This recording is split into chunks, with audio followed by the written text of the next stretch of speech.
Syedaralun, 4 orang penghuni rumah ditemukan dalam kondisi meninggal dunia di kamar mandinya.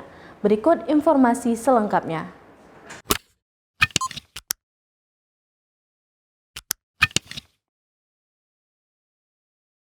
Syedaralun, 4 orang penghuni rumah ditemukan dalam kondisi meninggal dunia di dalam kamar mandinya.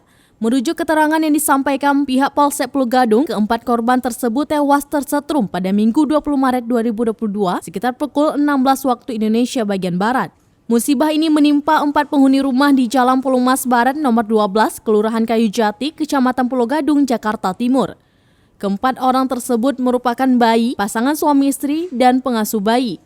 Dilansir serambinews.com, berdasarkan data yang dihimpun Tribun di lokasi, pasangan suami istri tersebut berinisial BG berusia 37 tahun yang merupakan suami. Istrinya berinisial NB berusia 29 tahun dan bayi laki-laki EA berusia 11 bulan.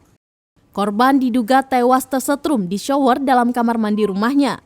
Kasih Sudin Penanggulangan Kebakaran dan Penyelamatan Jakarta Timur, Gatot Sulaiman mengatakan keempat korban dilaporkan tewas tersetrum shower kamar mandi.